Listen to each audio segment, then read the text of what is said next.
Subscribe to Feminism in India for your dose of intersectional feminist content and make sure to hit the bell icon to get all the latest updates.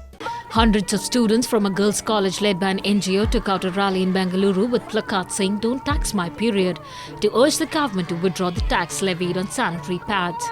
GST on sanitary napkins have finally been rolled back by the government. This comes after a sustained campaign by several groups asking for a complete rollback of GST. अगर जल्दी उठ के फिर हम लोगों को जंगल में जाना पड़ता है क्योंकि यहाँ पे तो इतनी सुविधा है नहीं, हमारे घर पे तो है नहीं. अगर पैसे होता तो चले जाते, नहीं होते तो फिर जंगल में जाते इधर जो. While the lack of facilities in schools is shocking, what's worse is the social stigma surrounding menstruation.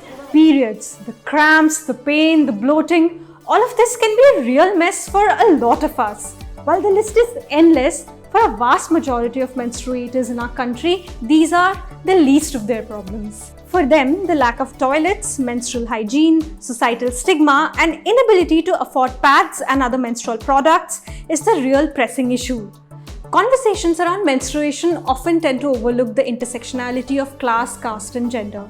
Taboos and the lack of awareness further legitimizes the shame around menstruation.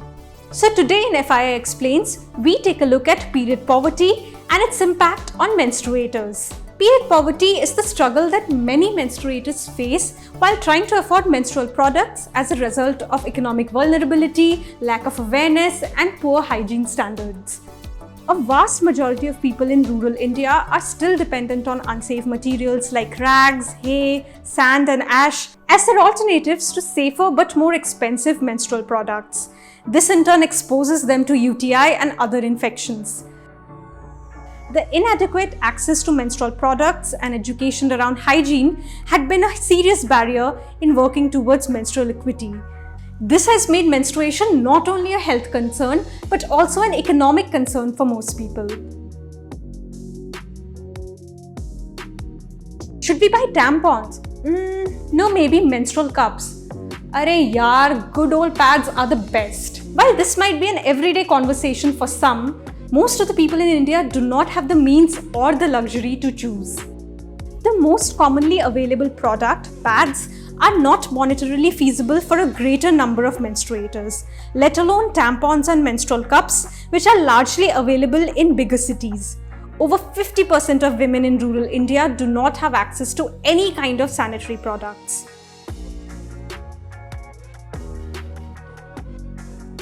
You'd remember the gazillion times you were told, hey, don't enter the kitchen while you're on your periods. The embarrassment that you would feel while you would go to buy a pad and the look that the chemist would give you.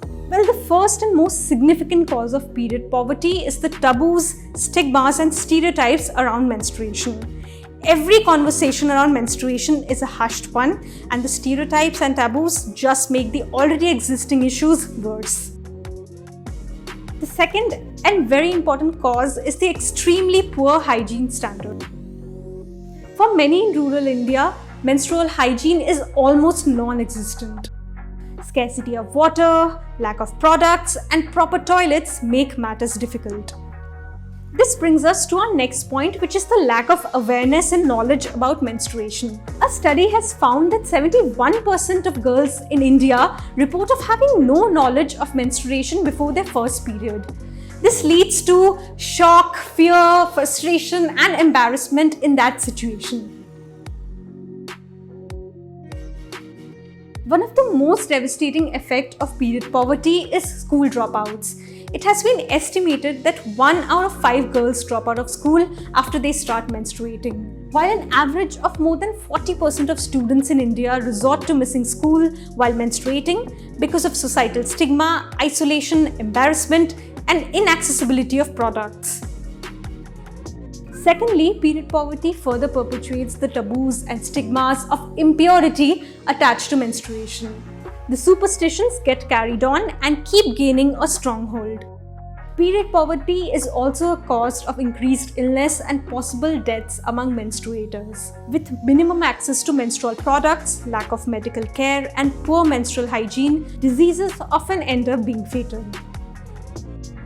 In the conversation around period poverty, we also need to acknowledge that not all menstruators are women and not all women menstruate. We need to construct a movement that is devoid of any kind of exclusion of any vulnerable groups. There needs to be real and measurable change by those in power. It has to be a collaborative effort to dismantle the stigma and make resources available. What do you think are the steps that need to be taken to end period poverty? Let us know in the comments below. If you like this video, make sure to like, comment and share, and don't forget to subscribe to Feminism in India for your dose of intersectional feminist content.